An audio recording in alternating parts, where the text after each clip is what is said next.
Assalamualaikum warahmatullahi wabarakatuh. Nama saya Mulziani. Di sini saya akan menceritakan salah satu cerita rakyat yang berjudul Timun Mas. Timun Mas ini merupakan salah satu cerita rakyat yang nantinya akan kami jadikan konten drama pada konten berikutnya. Timun Mas merupakan salah satu cerita rakyat yang berasal dari Tanah Jawa. Kisahkan, pada zaman dahulu hiduplah seorang wanita yang sudah berumur. Namanya Mbok Srini. Mbok Srini ini hidup sebatang kara karena suaminya sudah lama meninggal dan mereka belum dikaruniai anak seorang pun. Karena hidup sebatang kara, Mbok Srini pun merasa kesepian. Dia merasa ingin memiliki sebuah keluarga. Lalu pada suatu malam dia bermimpi bahwa dia didatangi oleh sosok raksasa yang memberikan sebuah petunjuk kepadanya untuk menuju ke sebuah tempat yang ada di hutan. Raksasa tersebut di dalam mimpinya ingin memberikan sesuatu yang selama ini diharapkan oleh Mbok Srini. Keesokan harinya, Mbok Srini ini pergi ke hutan tersebut untuk memastikan apakah benar mimpi yang ia alami tadi malam. Ternyata setelah Mbok Srini pergi ke hutan, dia menemukan sebuah uncang yang berisi sesuatu. Setelah dibuka, ternyata isinya adalah sebutir biji mentimun. Melihat hal tersebut, Mbok Srini merasa ia sudah ditipu oleh raksasa di mimpinya tersebut.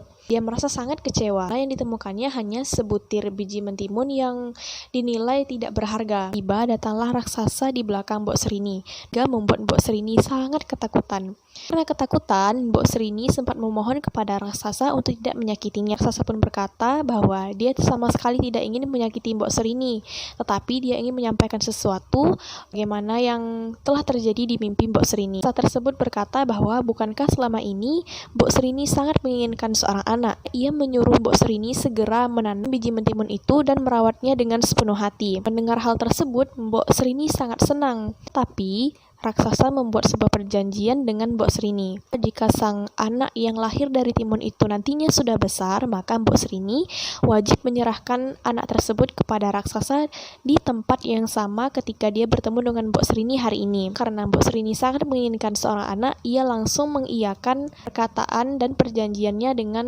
raksasa. Seketika raksasa pun menghilang. Mbok Srini segera pulang untuk menanam biji mentimun itu di halaman rumahnya. Setiap hari timun itu dirawatnya hingga berbuah. Sampai satu ketika Mbok Srini melihat bahwa timun itu berbuah. Buahnya sangat besar. Mbok Srini mengambil buah timun itu dan membawanya ke rumah. Ketika dibelah, alangkah terkejutnya Mbok Srini bahwa yang ada di dalam timun itu adalah seorang bayi. Pada saat itu Mbok Srini juga sangat senang karena impiannya untuk memiliki seorang anak akhirnya terkabulkan. Anak tersebut Mbok Srini beri nama Timun Mas. Ini membesarkan Timun Mas dengan sepenuh hati dan mendidiknya agar menjadi anak yang berbakti. Sampai suatu ketika usia Timun Mas sudah besar. Mbok Srini teringat akan janjinya kepada raksasa. Dia harus mengembalikan Timun Mas kepada raksasa tersebut.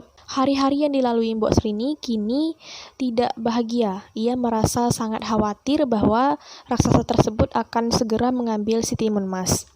Timun Mas berkata bahwa, "Wahai ibuku, ada apakah engkau? Karena akhir-akhir ini engkau terlihat sangat murung dan sangat khawatir." Karena Timun Mas bertanya, maka dengan berat hati Mbok Srini menjelaskan secara lengkap dari awal sampai akhir mengenai kehadiran Timun Mas. Timun Mas sangat sedih. Dia tidak mau kembali kepada raksasa itu. Ketika Srini terpikir bahwa dia berniat untuk menemui sang nenek tua, yaitu teman dari almarhum suaminya, untuk meminta bantuan bagaimana caranya melepaskan diri dari janjinya dengan raksasa. Hari di sebuah yang gelap, Mbok Srini meminta izin kepada Timun Mas untuk berangkat menuju ke rumah nenek tua yang dimaksud. Sampainya di rumah nenek tua tersebut, Mbok Srini menceritakan segala hal mengenai keluh kesah dan permasalahannya. Si nenek tua tersebut memberikan 4 uncang kain yang berisi 4 macam benda, benang, jarum, batu, dan tanah. Setelah itu, nenek tua tersebut menyuruh Mbok Srini memberikan 4 uncang kain itu kepada anak. Jika ia bertemu raksasa, maka lemparkanlah salah satu benda yang ada di dalam uncang tersebut. Mbok Srini pun mematuhi dan segera pulang. Sampainya di rumah, Mbok Srini langsung memberikan 4 uncang kain itu kepada Timun Mas, menjelaskan bagaimana caranya ketika lari dari raksasa. Setelah itu, datanglah raksasa sesuai dengan kesepakatan. Dilihatnya bahwa Timun Mas sudah sangat besar. Ketika saat itu, Mbok Srini mengatakan bahwa dia tidak akan pernah memberikan Timun Mas kepada raksasa. Pada saat itu, raksasa sangat marah. Dia mengejar Timun Mas sampai ke dalam hutan. Setelah dikejar, Timun Mas melemparkan bekal yang diberi ibunya, yaitu dari uncang tadi. Uncang tersebut, Timun Mas berhasil mengalahkan raksasa. Akhirnya Timun Mas kembali ke pelukan ibunya. Mereka pun hidup bahagia. Nah, ceritanya berakhir sampai di situ, yaitu happy ending. Lah tadi cerita tentang Timun Mas. Terima kasih.